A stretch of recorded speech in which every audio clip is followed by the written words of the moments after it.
Teddy by Remington Van Blaze, November 2023. She was playing near the edge of the woods in her backyard when she heard the sound. It was so faint and distant, she had almost missed it. "Help me." It was the sound of a gentle voice that sounded scared and sad. "Hello, please, someone help me." But this time, very faint, almost weaker, and possibly it was just her imagination. When she heard it again, tiny and pathetic, and so quiet it was almost inaudible. "Help me, I need help." The sound was coming from just behind the first rows of trees that border her backyard, which, as far as Abigail was concerned, the backyard and the home that it was attached to was her entire world. But the magic of that backyard was where her imagination soared as the springtime sun shone down into her world, as the sky surrounded everything with a deep blue, beautiful smile that encompassed everything like a warm pastel blue blanket. The backyard was hers and hers alone, where she could be anyone she wanted to be and pretend those fabulous fantasies of being a royal princess or social debutante in a manner of hope and wonder that only a child can imagine. And today, she was having a tea party in the backyard, one of her favorite things to do in the yard. The plastic tea set, a new birthday present she'd gotten from her grandma. It was arranged in a perfect childlike ideal of a proper table setting. All of its cups and spoons and matching saucers atop a folding mini child-sized table that was surrounded by a circle of chairs in which stuffed animals and a worn frayed Barbie doll sat. A 6-year-old Abigail Markle was the host of such a divine party to which all the elite stuffed animals wanted to attend. With all of her curtsy and manners, she was just about to pour another cup of imaginary tea into the cup of Jerry Giraffe, a stuffed orange giraffe character that was won at Kennywood, the local amusement park near her home, just outside of Monroeville, Pennsylvania. "Mr. Jerry, would you like another cup of tea, sir?" she asked, to which she answered for Jerry in a pseudo-English accent.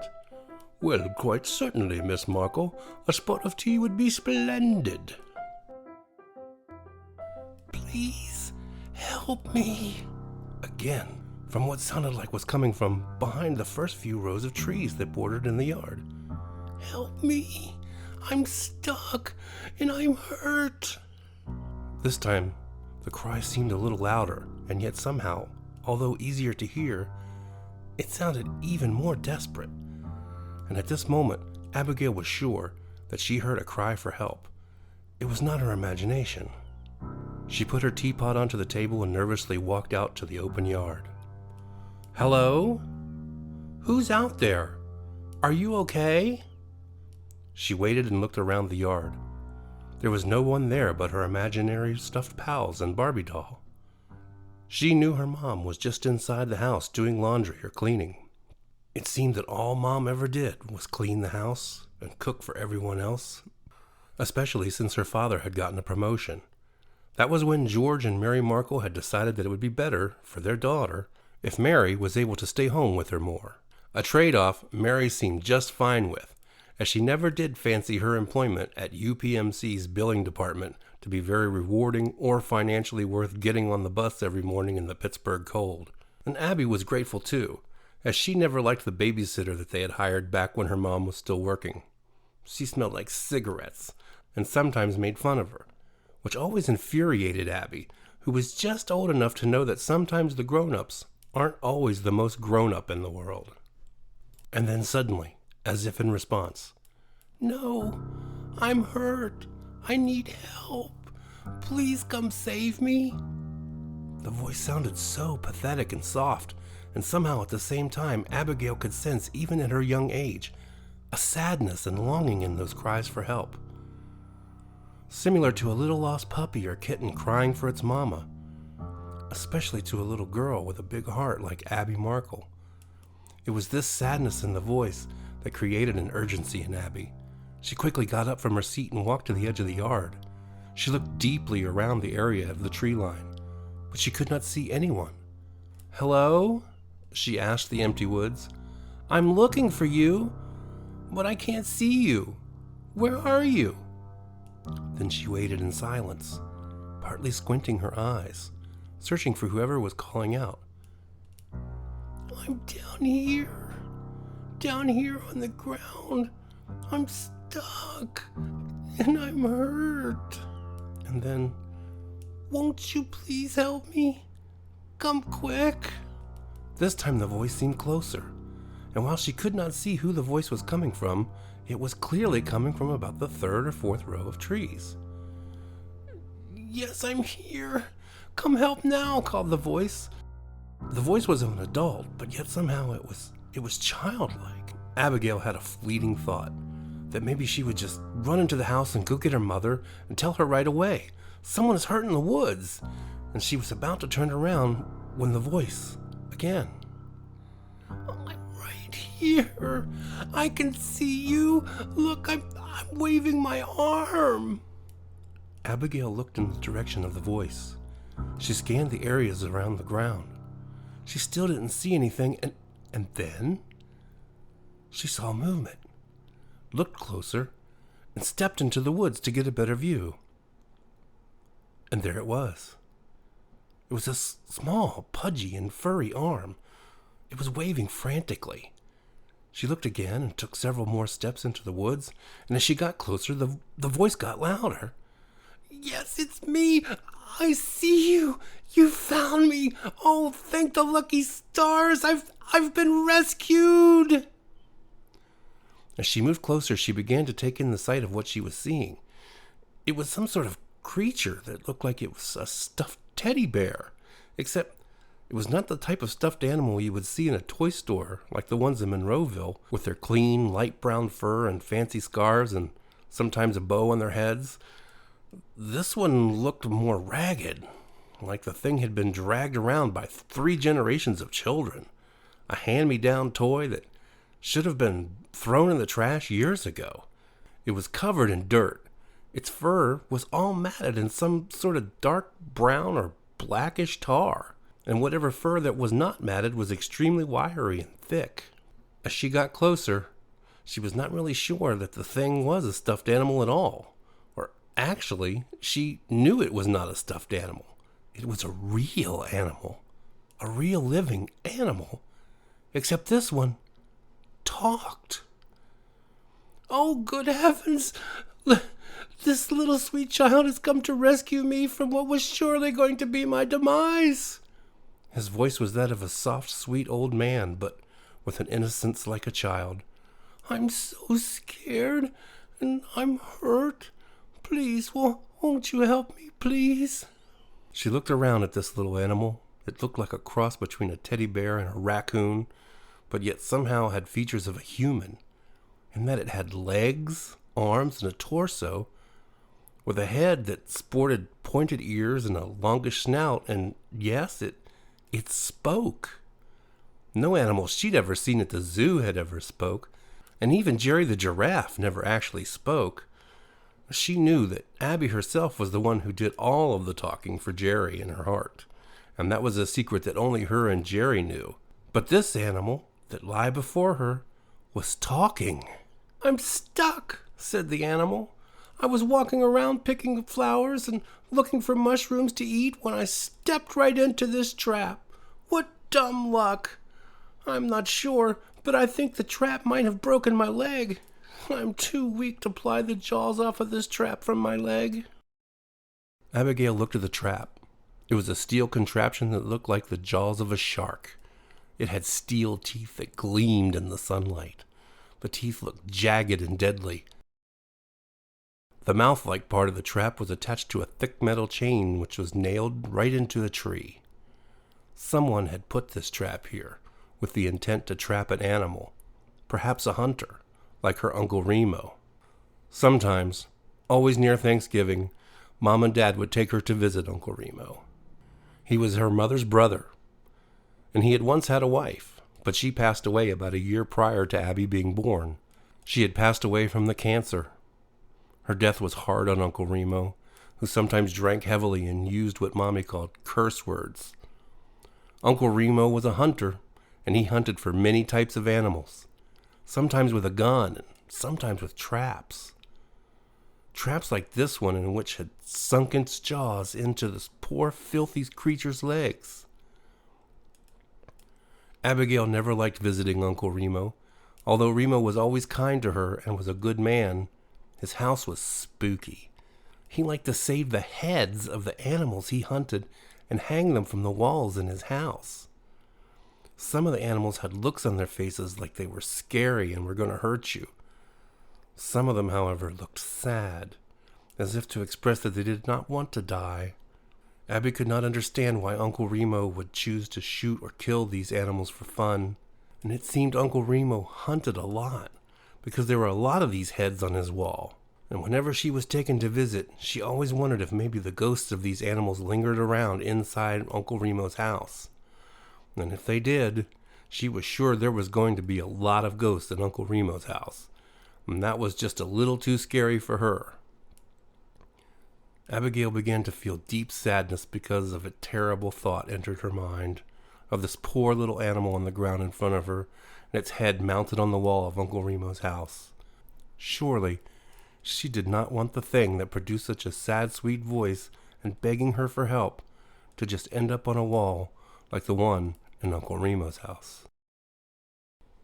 "Oh, I've been stuck here in pain, starving to death for a couple of days, and I'm so hungry. Will you please free me from this trap so I can go home? I just want to be back in my home with all my toys, safe and sound, with a big plate of food. Won't you help me?" The animal's voice was sounding even more pathetic, as if it was losing the strength to continue talking. Abigail looked at the creature in the trap. It was such a mangy-looking thing with blotches of matted fur in its wiry hair. It had beady little black eyes that seemed so small that they would not even be useful. Its hands had tiny little fingers, much like a raccoon, which had appeared to be claws or long fingernails. These nails were also really dirty, but sharp-looking. Abigail looked at this creature, and if she were to be honest with herself, the creature kind of scared her. She felt herself being afraid of it. But she shoved that aside when the animal spoke again. "My name is Theodore, but my friends back when I had friends used to call me Teddy." His voice this time seemingly bright and cheery, despite the situation, and this caused a smile on Abby's face as her fear began subsiding. "Teddy," she said, and thought to herself, "Of course his name's Teddy. He even looks like a teddy bear. Well, sort of." How could she have been afraid of him?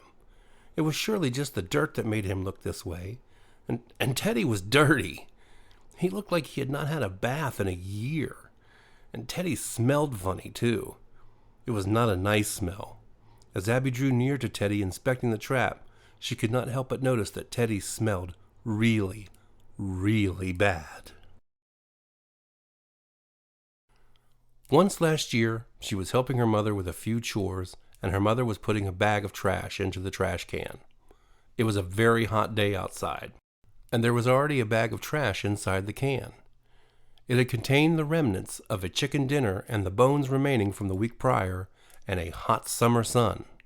All of it cooking inside the can, as the carcass in the heat formed an odor inside the can that was one of the worst smells she had ever whiffed. Both her and her mother made a face at each other of displeasure. Her mom quickly closed the lid back up and shouted, "Ugh, that smells awful." Teddy smelled a lot like that roasting trash can chicken, and maybe even worse. "Please hurry." It was Teddy growing increasingly urgent to have his leg removed from the trap. His voice broke her out of her memory of trash cans and the smell of last summer. Abigail looked at the trap. She was not sure if she was going to be strong enough to open it up on her own. She began thinking that she might need to get help from a grown-up. She reached down and touched its steel jaws. It was not a large trap, but Teddy was not a large animal. Abigail suspected that Teddy was about half her size or smaller, and the jaws of the trap even smaller. When she made an attempt to pry the jaws open, it required a little strength, but she surprisingly felt as if the mouth of the jaws were opening. So she leaned down closer, even getting on her knees to get a better angle at reaching the trap, and this time she grabbed the trap with both her hands and began pulling the jaws apart. The trap resisted, but much to her shock, she noticed that yes, indeed, the trap was starting to open. So she pried even harder, and sure enough, she watched the teeth open up slightly, just enough for Teddy to quickly pull his legs out from the teeth. And almost as quickly as he pulled his leg away, she let go of the trap, and the teeth snapped back down hard and loud, making a metallic clank sound that echoed through the woods. Except this time, Teddy's leg was no longer in the trap. Teddy let out a loud, sudden relieved sigh. Oh. The look on Teddy's face was grateful and overjoyed. Teddy smiled a bit to reveal a set of very jagged teeth, a mouth full of teeth. For an animal so small, Abigail thought that his teeth were abnormally large and pointed. Some of them looked rotten, too, with a few cavities here and there on the edges of the teeth.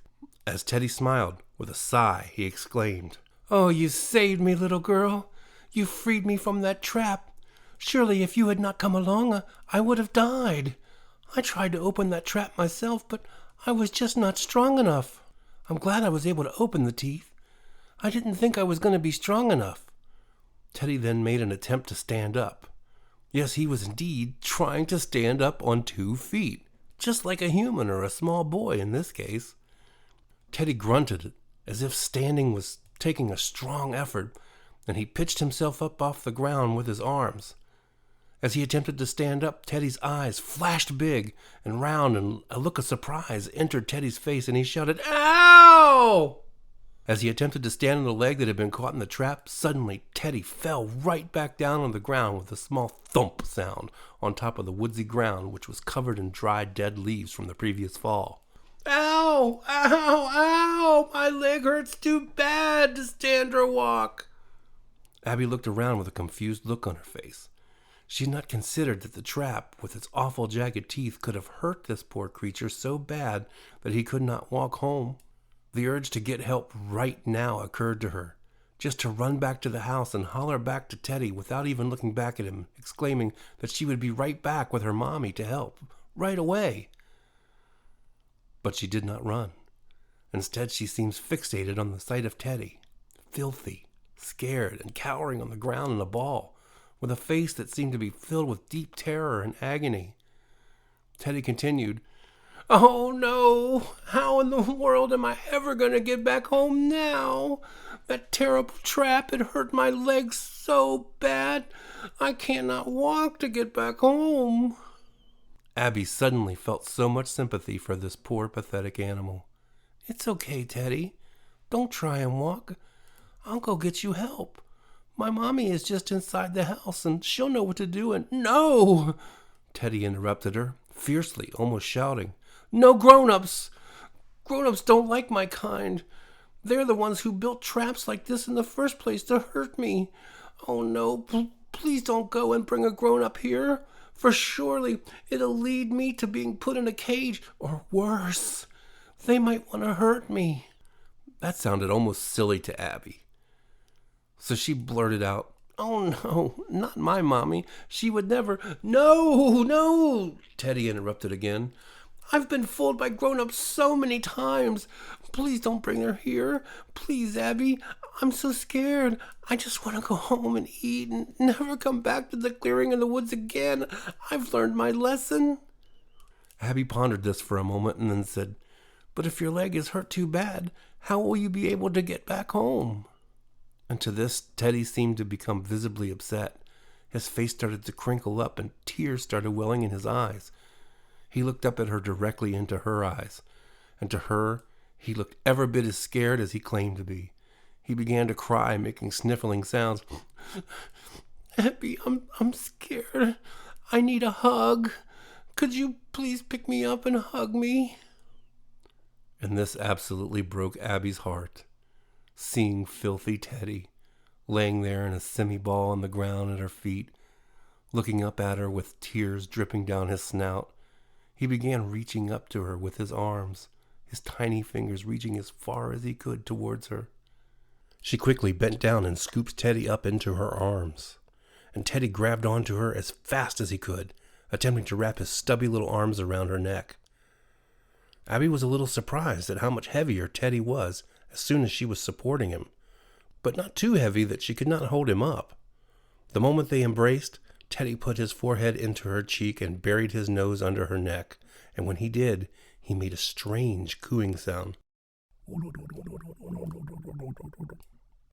The sound was so pleasing, and it reminded Abby of a cross between an owl and the sound of her grandma's big torty cat named Patches, who whenever Patches would sit in her lap, usually after showing appreciation from being given a treat, made a sound very similar. The sound was constant, very much like a little motor which was running deep inside Teddy's whole body. The sound, somehow as if by magic, softened her nerves almost instantly, as if turning a switch on to light a room. That cooing sound instantly lifted a pretense of fright towards him. It immediately heightened her trust. Surely it was one of the most pleasing, silly sounds she could ever imagine come from such a scraggly-looking animal. But Teddy wasn't just any normal animal, was he? She thought to herself. And as if to answer that question she had only asked in her mind, Teddy cooed again and pulled himself even closer into her arms as he did so. It was at this moment that Abby realized she could easily love Teddy. Teddy with his filthy and smelly matted fur and his weird beady eyes and scary pointed teeth. None of that stuff mattered to her. Standing less than 30 feet from the small back porch of her home, holding Teddy as he cooed away, she couldn't help think how sad he was, and that yes, she could possibly love Teddy. However, despite her overwhelming feelings of compassion and childish love for the animal, another thought just could not escape her, and that was just how bad Teddy smelled. His almost scary-looking appearance didn't bother her, but oh, that smell! How could something or someone who was so sad and made such sweet sounds be so smelly? Teddy cooed away. Boy, Teddy, you sure are sweet, but you could use a good bath. Teddy stopped cooing for just a moment and long enough to look up at Abby's face and said, "Oh, yes. If only I was home, I would make myself a nice meal and then a bath.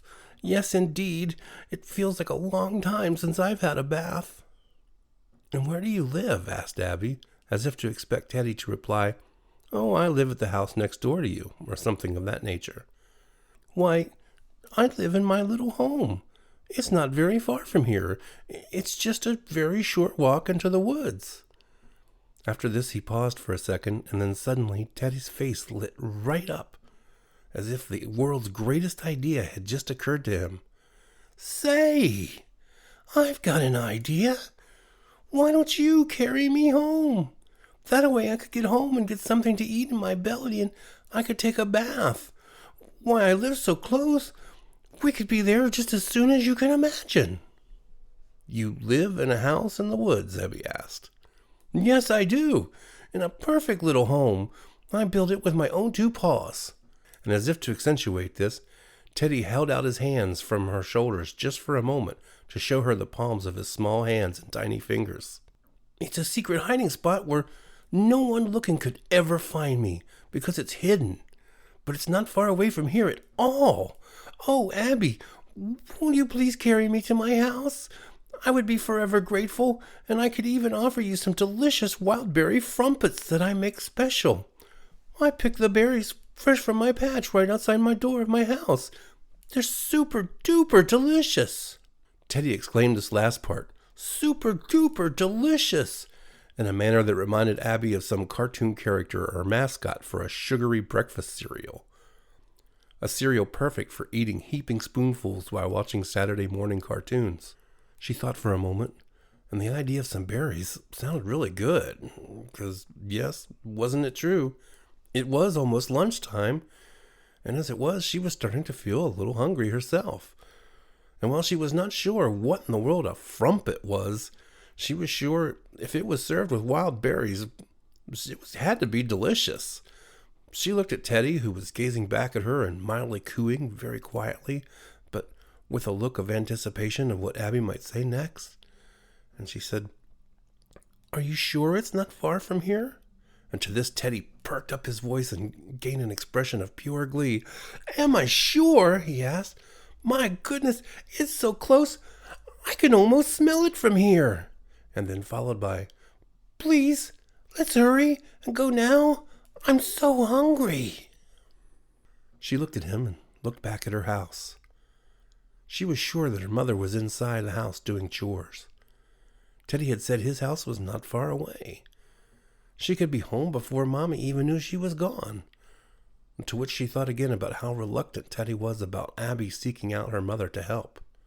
She knew in her heart that if her mother was to see Teddy, this almost hideous-looking thing with its matted fur and jagged teeth and smelly odor, that for sure her mother would probably not like Teddy, just as he suggested. Parents had a way of sometimes taking the fun out of a situation and saying no to things that really mattered to children. And she figured one look at Teddy would have resorted into Mary Markle looking at her daughter with disapproving eyes and giving her an astounding no, for sure. She looked back at Teddy and said, "Okay then, Teddy, I'll carry you home." To which Teddy lifted up his snout in the air, grabbing one of Abby's shoulders in each little hand, and made a sound that was almost like a wolf howling. Yo!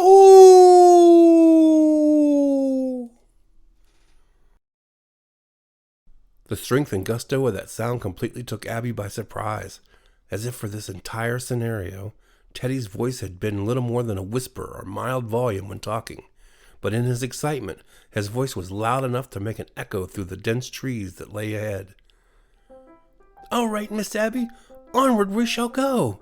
Through the forest to my home, an adventure for two. 'Tis the thing to do. We'll have fun, just me and you." Abby laughed at his enthusiasm in his speech, and it seemed more like he was talking in an old-fashioned nursery rhyme. "Which way is your home?" she asked. "What's right this way?" he exclaimed, and pointed one of his small fingers into the deeper section of the woods. His dirty, sharp-looking claw at the tip of his finger pointed straight out and almost gleaming in the bits of sunshine that managed to peer down between the leaves. And so Abby grabbed a stronger hold onto Teddy with her arms, and Teddy curled into them, pointing one hand while he began cooing that pleasing sound once more. And into the woods Abby carried him. In just a few steps, the edge of the forest was already thick enough so that Abby could no longer see her house, and only endless rows of trees in front of her.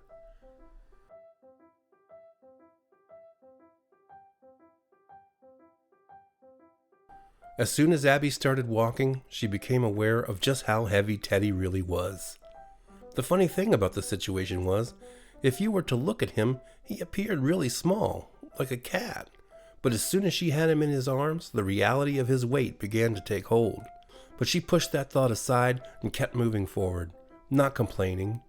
To be fair, despite his smell, Teddy was kind of fun.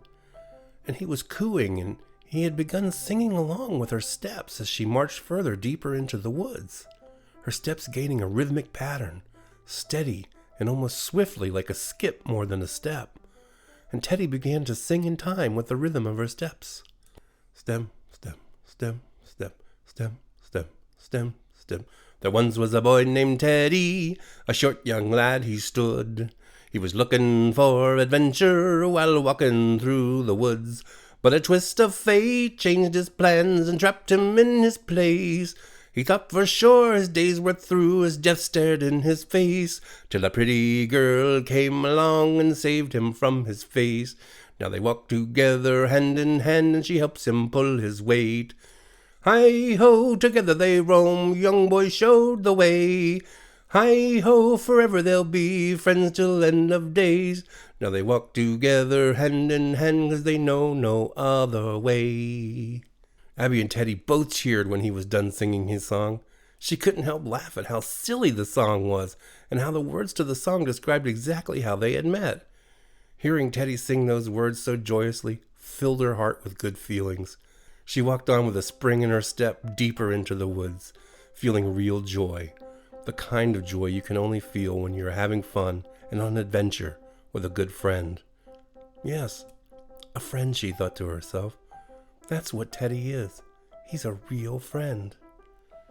At her age, most of Abby's friends tended to be her stuffed animals, like Jerry Giraffe, who up until this point was probably her best friend. As her and Jerry did many things together. When Abby went to bed at night, it was Jerry Giraffe who was always beside her. It was Jerry Giraffe that she sometimes spoke to when the shadows of the night in her room got a bit scary.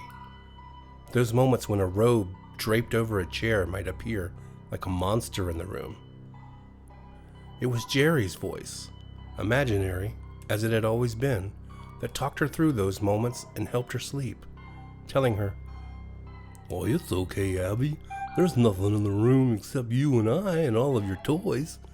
Nothing to be scared of. And if there were, well, I'd stick my neck out for you."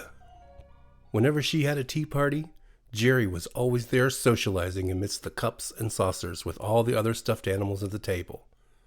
But again, Abby knew Jerry's voice was only her own voice inside her head. She understood in the end, Jerry Giraffe was just a silly-looking stuffed animal that her father had won for her at Kennywood. Between rides on kid-sized roller coasters with names like Little Phantom, or even the wacky escapades in the bumper cars, her attentions had become fixated when she saw a whole row of large stuffed giraffes hanging in a midway game in the park. The name of the game was Ping Pong Pole. And for $1, the person who took your money would give you a bucket full of ping pong balls. The point of the game was to bounce a ping pong ball off the ground and bounce it into one of the several floating cups that were swirling around inside two giant kiddie pools filled with water. Many people would give $1 and bounce the balls, but almost nobody ever won one of the giraffes. Almost all of the balls thrown bounced, and then would land in the water, but not in the cup. Or some, very few, would bounce and go right inside one of the floating glass cups, causing a rush of excitement from anyone who had bounced the ball, only to realize as soon as the ping pong ball would go inside the glass cup, the ball would just bounce right back out. She would watch as dozens of people, all at the same time, bounced balls, and none of them managed to stay in the glasses. "Daddy, I want that giraffe." George Markle looked at the sign that said $1 for a bucket of balls. He handed the man 2 $1 bills and got a bucket for Abby and a bucket for himself. The two of them laughed and cheered for each other, each of them attempting to bounce a ball into one of the floating glass cups. Ball after ball would bounce and then land in the water, or sometimes land right next to one of the cups. And it didn't take long till all the balls were gone, except George had just one last remaining ball. Abby watched this with intense stare, crossing her fingers in anticipation. George threw the ball, and wouldn't you know it, the ball bounced right into one of the cups. Both George and Abby cheered, and the man who worked the game rang the bell so that everyone who happened to be walking by would see that, yes, someone had won the big prize. The man asked Abby, "What stuffed animal you want?" There was a dragon, a giant moon-shaped thing, and the huge giraffe. "I want the giraffe," Abby explained, and the man reached up and pulled down Jerry Giraffe. Despite the endless amount of fun that a young person can have on any given visit to Kennywood, for Abby, the real treat of the day was her father winning Jerry the giraffe for her, and Jerry would be by her side almost always. However, today, for the first time since she had won Jerry, Abby came to the conclusion that Jerry was not real, and that he was just a stuffed animal, filled with stuffing, and that his voice was a figment of her own imagination, whereas Teddy was real. Teddy had his own voice. Teddy sang his own songs. Teddy was what a real friend was all about. "Oh yeah, let's keep going. We're getting closer to my home," said Teddy, and Abby moved on, perhaps a little faster, thinking to herself how glad she was to meet Teddy, and she hoped that Teddy and her would be friends for a very long time. Abby moved deeper into the woods, and Teddy held on tight in her arms.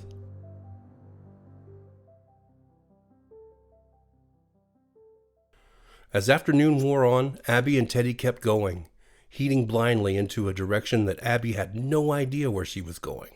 She was already a little surprised by how long they had been walking. Teddy was starting to feel almost a little too heavy, but she was pretty confident that she could still carry him however far they needed to go, or at least it felt that way. And she kept marching forward, but she asked, "Are we getting closer, Teddy?" "Oh, my dear, I'm sorry, but we do still have a little ways to go, but it's surely not far now. I can tell you we are definitely getting closer." "Good," Abby said. And then Teddy squirmed in her arms a little bit, and this time grabbed her a little bit tighter, hugging her and seeming almost poking his claws into her skin near her shoulders. Not enough to hurt, but it was still a little uncomfortable. Geez, she thought, his claws are kind of sharp. "Oh, my dear sweet Abby, I cannot thank you enough for saving my life and for carrying me to my home. I'm the luckiest boy that ever lived. I'm so glad I met you." "Aw, Teddy, thank you," she said, and she hugged Teddy a little tighter for a moment. Teddy added, "You know, Abby, it's been a long time since I've had a real friend. I've been traveling around my whole life, and I don't think I've ever had a friend like you. I hope you and I will be friends forever and ever." And to this, Abby didn't say anything. She found it a fun coincidence that she had just been thinking to herself the exact same thing. She simply looked down at him and smiled at him, to which he smiled right back, and Abby kept on walking through the woods. Together, they walked and they walked and walked, going deeper and deeper into the woods, sometimes turning left, as Teddy frantically would suddenly point in that direction, and sometimes turning right, but all the same moving deeper into the woods. Abby was aware that she was completely lost, and she had never gone this far into the woods. But Teddy seemed to know exactly which way to go, and so she trusted Teddy would lead her right to his house. The only thing is, by this point, her and Teddy had been walking a very long time. She was not exactly sure how long they'd been walking. It sure was longer than Teddy said it was going to be, and she was starting to feel tired. Her arms were beginning to hurt from carrying Teddy, and as she walked, she was feeling herself having to stop often and reposition Teddy in her arms. Each time, it would seem that Teddy would just grab her tighter, sometimes grabbing her so tight that his nails and his fingers were growing sharp into her skin, almost to the point where it was starting to hurt. And she couldn't help notice that Teddy had his snout buried deep into her arms, with just his eyes and top of his head peering above her arms. Occasionally, he'd point in a new direction, and she would turn that way, and he'd put his snout back into her arms, but while he did so, she could start to feel his jagged little teeth resting against the skin of her arms. And they, too, like his claws, were quite sharp. But she did not protest.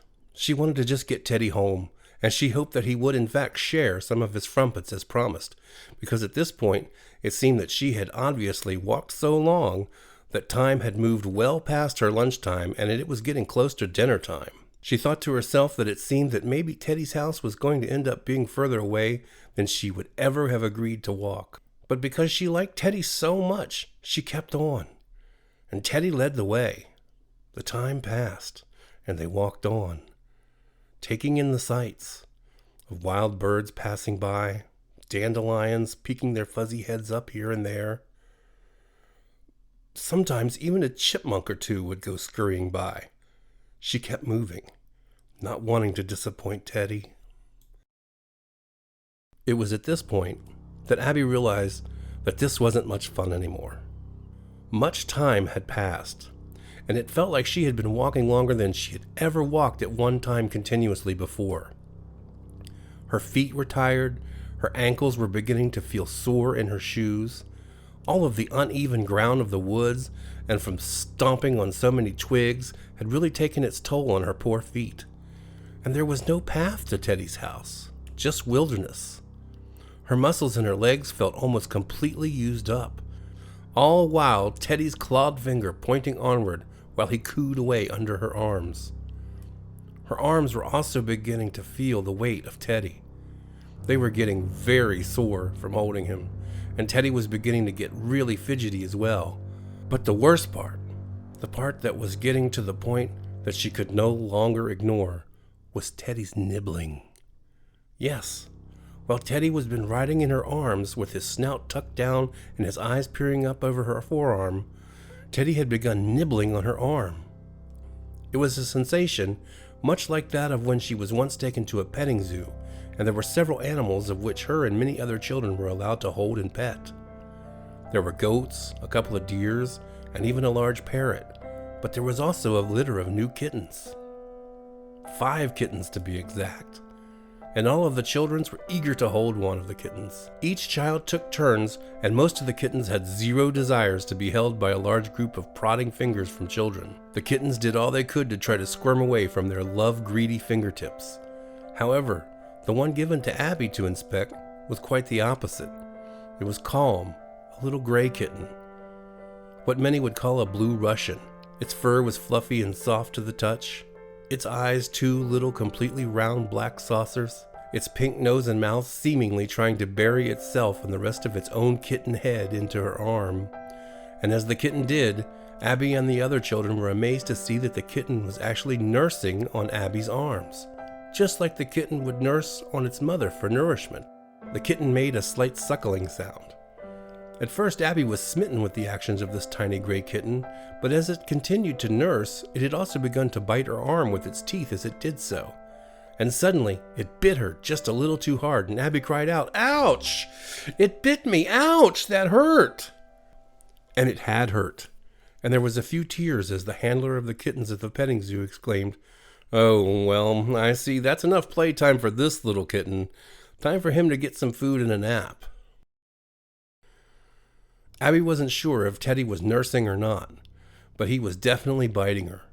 His teeth were razor sharp, and while he was not biting hard enough to break the skin, it was certainly not being comfortable anymore, and it was starting to hurt, and almost to the point where she really just wanted to put Teddy down and run straight home back to her mother.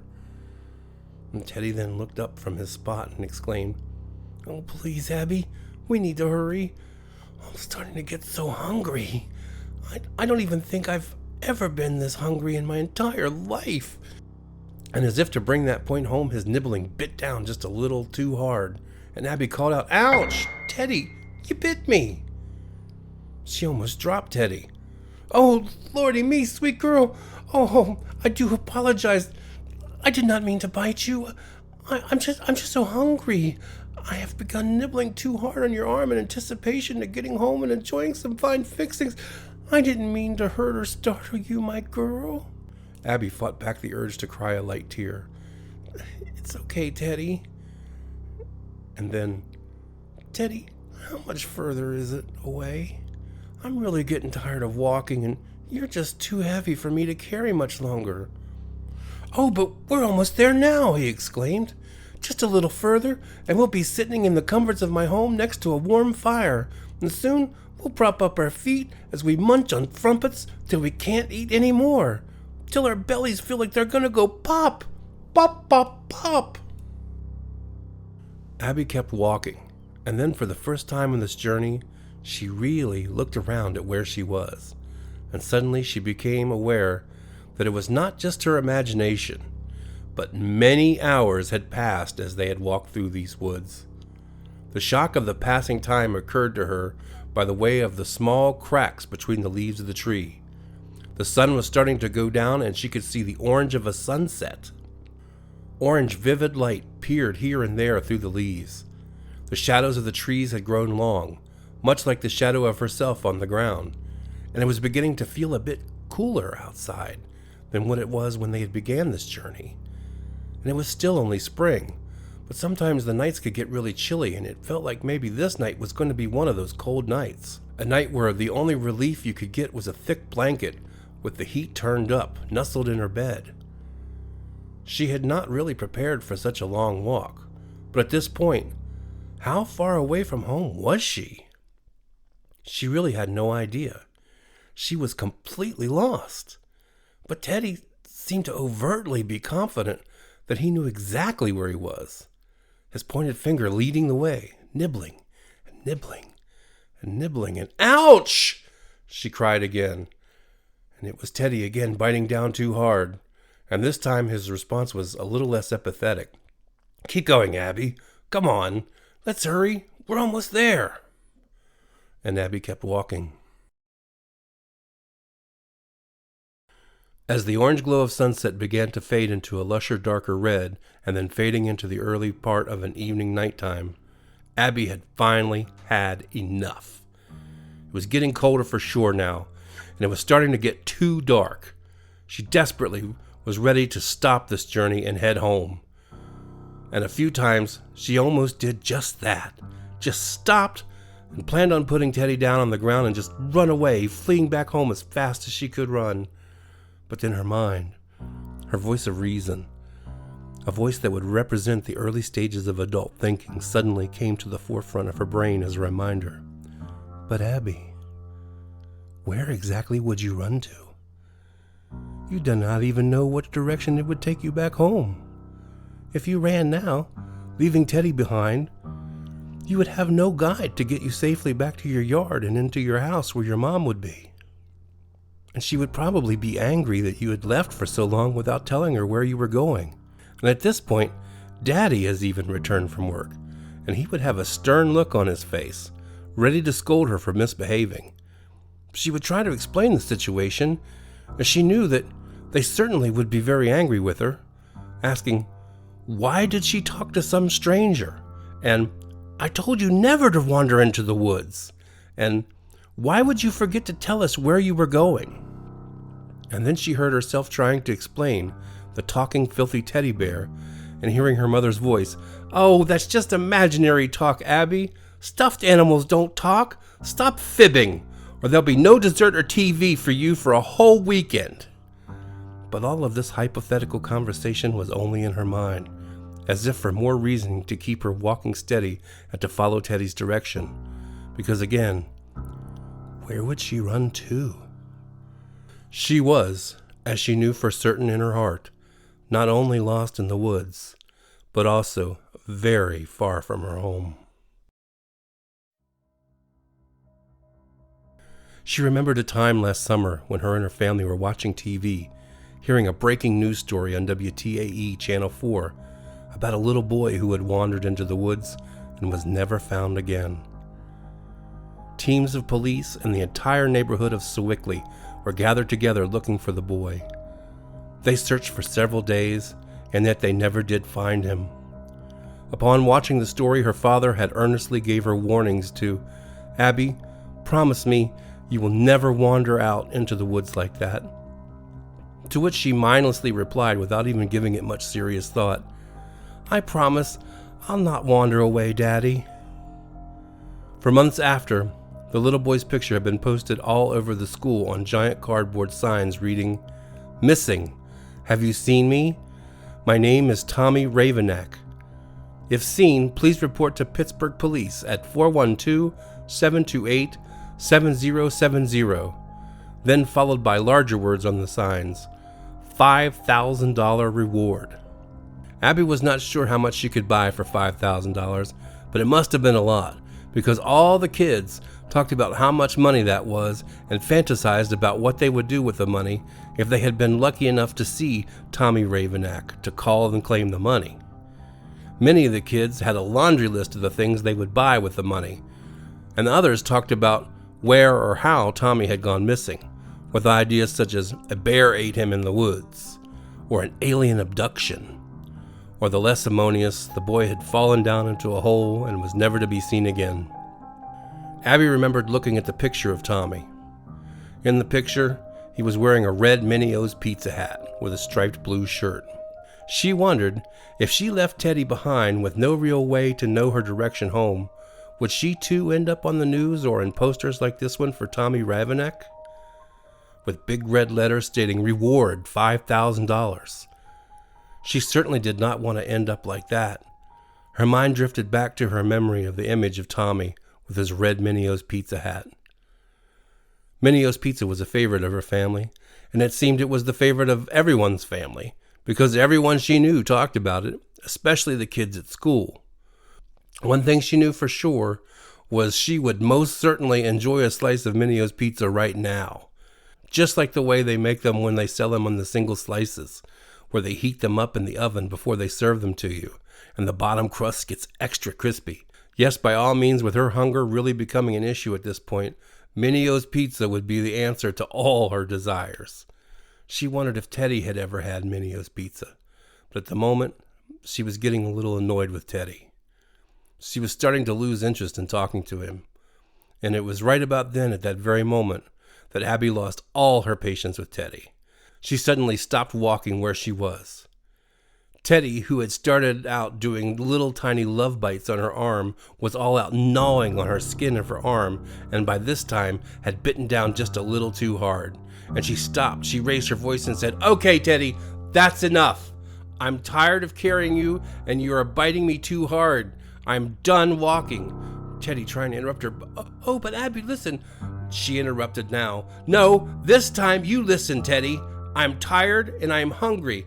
Teddy trying to interrupt her again. "Abby, I need, be quiet, Teddy, I'm talking." "But Abby, I need to show you." "No," she replied, "I am tired of this adventure. I want to turn around and I want you to take me home right now." "But Abby, listen." And the two of them began to wrestle a bit, with Teddy in her arms and her trying to push him away. Teddy hanging on as she was trying to drop him, and it was turning into a scuffle. And then she felt Teddy's grip slip and she tossed him to the ground.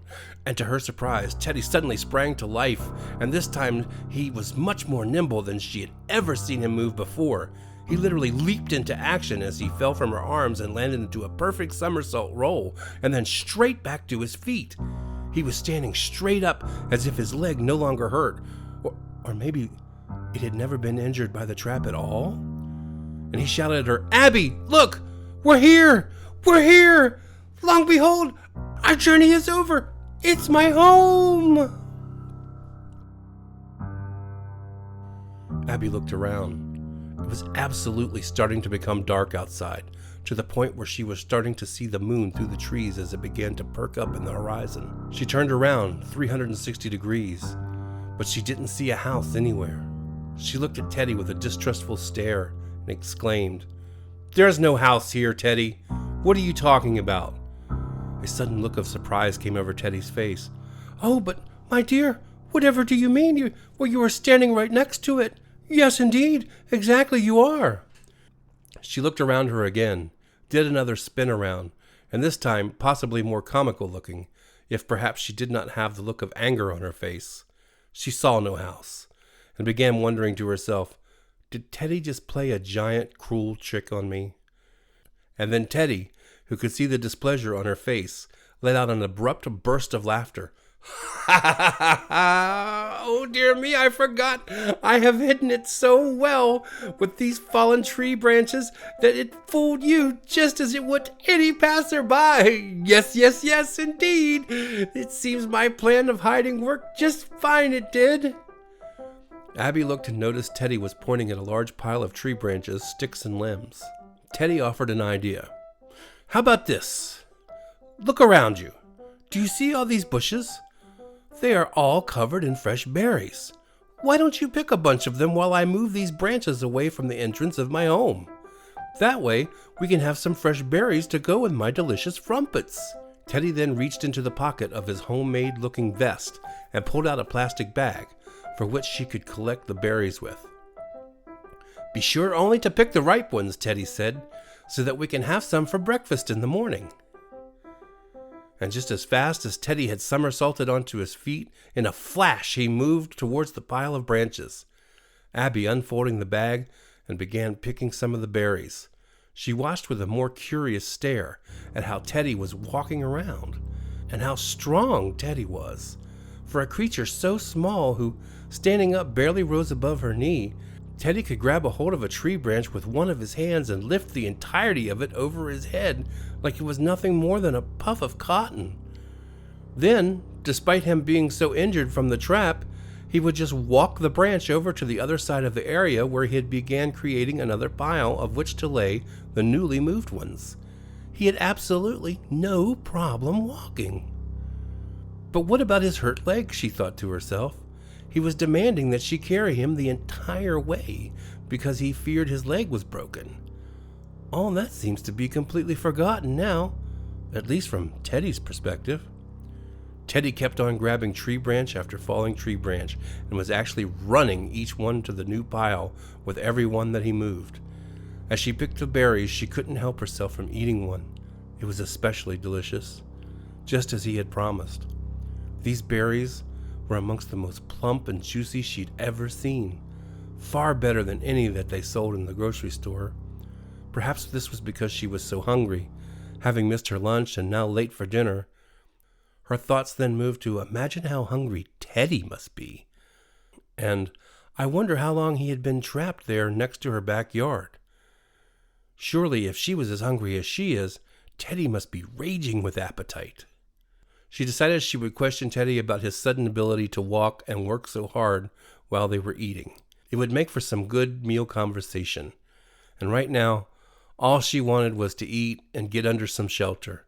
It was definitely getting evening cold, that only western Pennsylvania seems to know how to get.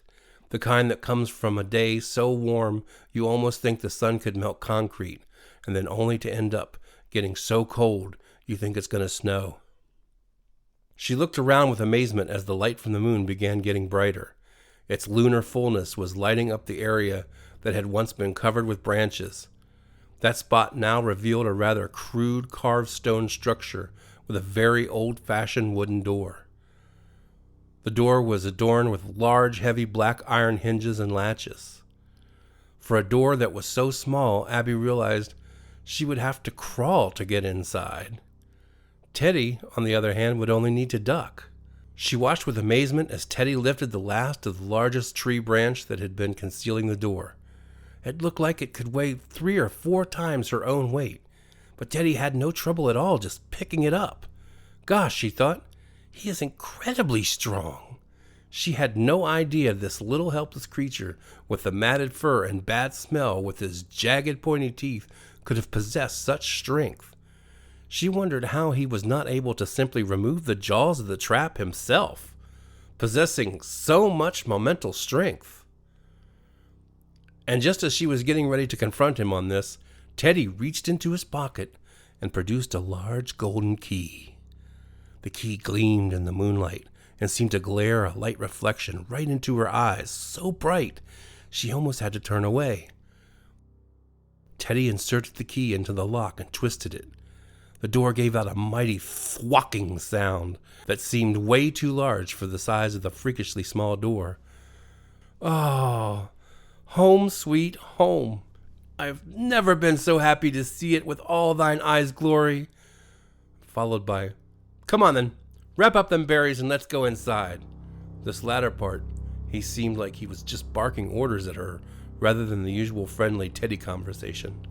The door to Teddy's house swung open with a loud creaking sound, and Teddy ducked in it at once and was gone with a flash into the darkness beyond. Abby took a few steps closer and then hesitated. She peered into the hole from behind the door. It was dark in there. Dark for sure. Much darker than what it was out here. But just then, Teddy popped his head back out from the door. Well, what you waiting for, Abby? Come on. Let's go get some yummies to eat. And he popped his head back into the hole, disappearing into the dark. She bent down, looking inside. But it was black as coal in there. She could not see a thing. She could, however, hear Teddy in there. Come on, follow me. This hallway leads to the inside of my house.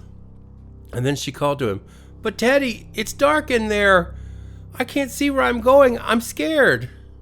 Teddy piped back, reassuring, Oh, my dear, there's nothing in here to be afraid of besides me, old Teddy himself. You just follow the sound of my voice.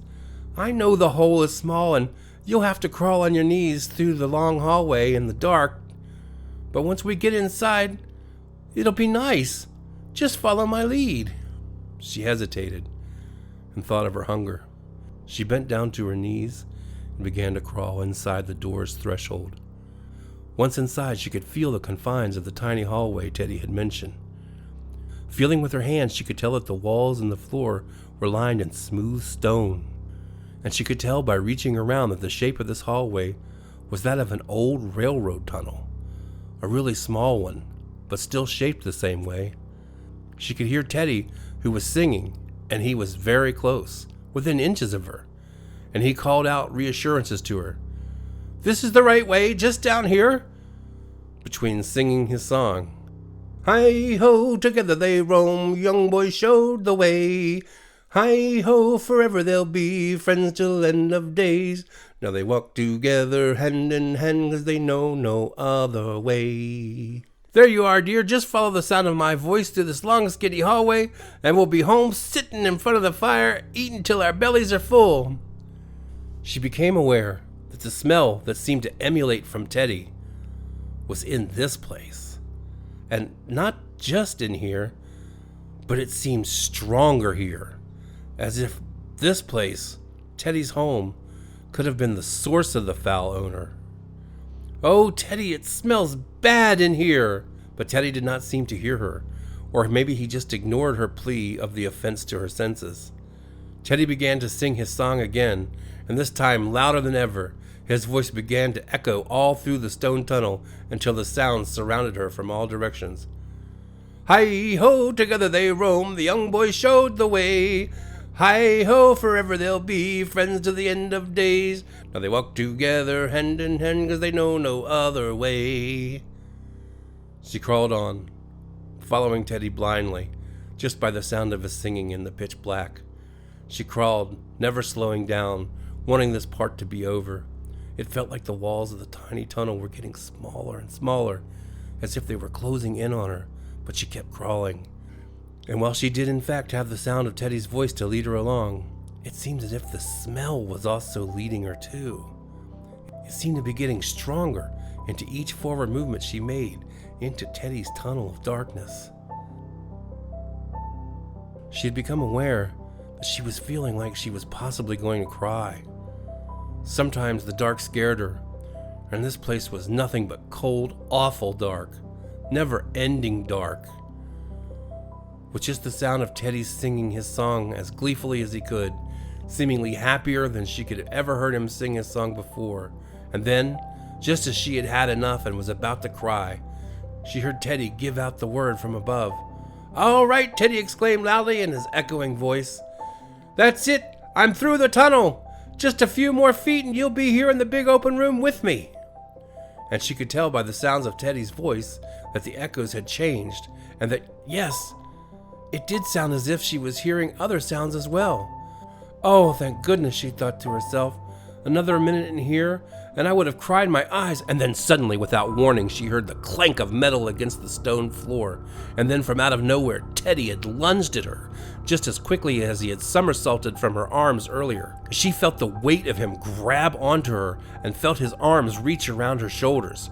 She felt his matted fur against her cheek and felt the rip of skin on her shoulders as one of Teddy's claws ripped into her while holding her. Then suddenly, without warning, he clasped something hard and cold and metal around her neck, and it clanked like the sound of a large lock clasping together. She moved as fast as she could, trying to back out of the opening and back into the hallway, but as soon as she did, she heard the sound of a metal chain clanking on the ground, and suddenly the force of her movement was stopped abruptly by metal clasps around her neck and suddenly jerked her to a halt. And she realized she'd been trapped around the neck with a giant metal collar and a chain of some kind, chained like a dog or a wild animal. She tried to stand and felt that she could probably still stand.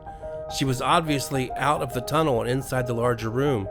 And as she struggled a bit, she was able to get to her feet as the chain dangled from her neck. But she tried to move a few steps forward, and when she did, the force of the clasp and the thick chain snapped tight and almost knocked her back straight to the ground. And she cried out, "Teddy, what's happening? I can't see anything. Did you put a chain around my neck?" But Teddy didn't answer. It was completely quiet. All she could hear were the sounds of her own breathing, which was echoing inside the large room.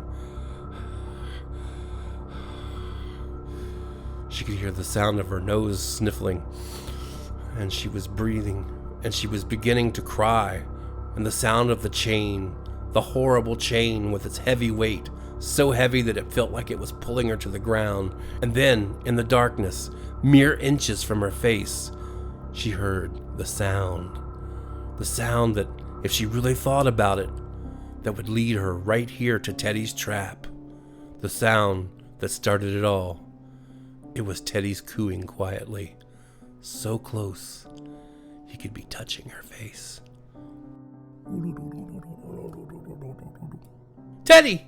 she cried. "Get this chain from my neck. I can't see and I'm scared and I want to go home right now, Teddy." But only the deep, low sound of Teddy's cooing could be heard. And then, out of the blue, she heard a rattling sound, like tiny toothpicks in a cardboard box being shaken. She listened closely, and she heard some fumbling of those wooden toothpicks, or whatever they were in their mystery box. And suddenly, right before her, the sound of a spark and a giant flash of light right in front of her face. The sound of the spark hissed and the light got brighter, and suddenly Abby recognized the sound. It was the sound of a wooden match. As her eyes began to quickly adjust to the sudden light, the shape of Teddy's face appeared right in front of her. He was standing with his snout so close their noses could almost be touching, and Teddy was staring into her eyes. A smile was on Teddy's face. It was not the kind of smile he had brandished earlier that day on the edge of the woods near her yard. This one was all teeth, and the light from the match reflected from some of them in all their sharp and pointed glory. They looked razor sharp despite some of the holes and rotten spots in a few of them. It seemed like they were there just to show how big they were.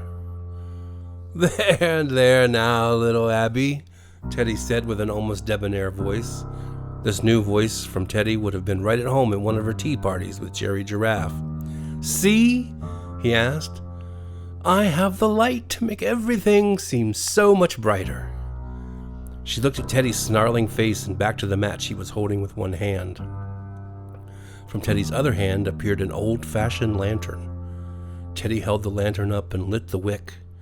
After doing so, Teddy carelessly threw the match to the stone floor, where it shined a quickly dying yellow light on the stone floor near the hallway entrance, the same that she had just crawled through.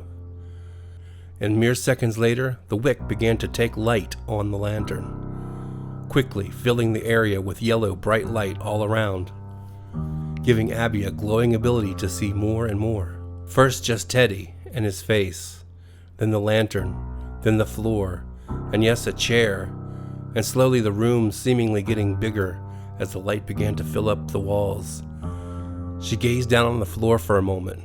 Here were the chains that were around her neck and attached to the floor. She noticed a single child's patent leather shoe with a red bow on it. Just one shoe. No match. Then a few feet from it, a crumpled up t-shirt. Then, as the lantern really began to get going, the room got even bigger. She could tell this room was some sort of kitchen, with a table and a chair, and an old-fashioned stove with a big giant steel pot on top. Abby looked around as Teddy then moved away, moving closer to the table, and taking the great light source with him. And as he left, Abby instinctively tried to follow, but then clank! As the rattle of the chain attached to her neck sounded off and the pain from the large metal clasp pulled her back to the ground by the neck. She fell to her knees, looked around as Teddy began lighting yet another lantern. "Teddy!" she cried out to him. "Take this chain off me! Let me go! I'm scared, and this chain is really hurting me!" Teddy seemed to completely ignore her, and the second match lit. And as the second match lit, Teddy produced yet another lantern, and its wick also took flame. The additional light this created was now beginning to fill more of the surrounding room. She could see more chairs and a few pots and pans, a crude sink and a fireplace with no fire. And then, on the floor next to the table, she couldn't tell at first until her eyes adjusted to even more new light, but appeared to be another shoe. This one more like a boot, but not a large boot, the boot of a child. And as the light grew brighter, she noticed what looked like bones. It was bones. The boot was sitting upon a pile of bones. Strange bones. bigger than any of the chicken bones she saw from the nights when her parents brought home a rotisserie chicken from the Giant Eagle grocery store. And then, as if demanding her attention in another direction, suddenly the sound of a new match lit and Teddy's face appeared once more, this time from across the other side of the room. He began once more the ritual of lighting yet another lantern, and the new side of the room began to take shape with the golden lantern light. She looked in that direction of the new light, and here she saw a countertop, a stack of dishes, and then a shape. It took her a moment to make sure, but it looked like the shape of a boy. Her eyes tried to adjust to the new light, and suddenly Teddy moved the lantern a bit closer, and yes, it was a boy, laying there on the floor against the wall, a young boy with a red baseball cap on. And suddenly the lantern moved right beside the boy, and the light shone onto him in full force. And right then, it was as if everything inside of her broke, like a glass plate being dropped and smashing to the floor. She screamed in horror, because there what she had thought was a boy was really a small human skeleton with a striped blue shirt and a red baseball cap that said Minio's Pizza. She screamed because she realized the boy was from the missing posters, the ones with the $5,000 reward. Here, laying dead, nothing but a pile of bones. It was Tommy Ravenback, the little boy who had went missing and never found in the woods. She glared at his hat, and then the sunken sockets in his skull, where there used to be eyes but had long since gone, replaced with black empty holes. And suddenly she yelled at Teddy, "I want to go home! I want my mommy!" As if to respond on cue, Teddy spun his head around towards her with glee. "Oh, little Abby, you can't go now. If you were to leave now, I'm afraid there would be no supper." And to this she replied, "That's okay. Mommy and Daddy have plenty of food for me at home. We even have some pizza in the fridge." And Teddy interrupted with a blast of devilish laughter so different from any kind of laugh he had made when they had been walking through the forest. No, my dear, I'm afraid you have it all wrong." Teddy then put the lantern on the countertop and reached down and picked up a small axe. He looked at her and began to speak. "You see, my dear, if you were to leave now, you would ruin the meal. Because, dear, you are not just simply here for a meal. You're the main course." Teddy turned the axe slowly in his hand, and the blade reflected yellow lantern light right into her face. She grabbed at the chain and screamed and fell onto the floor, closing her eyes to this nightmare, screaming as loud as she could, causing a severe panic attack, till she could scream no more from the shock and the fear, possibly the exhaustion from the day's entire journey. It was as if her body just gave out and she fainted into a deep sleep, right there on the stone-cold floor of Teddy's kitchen. The world inside Teddy's house went quiet as Teddy lit the fire inside the old wood stove, till nothing but the sound of crackling kindling wood filled the stone walls of Teddy's house. "Bon appetit," Teddy said, with a lurking hideous grin on his face revealing his teeth.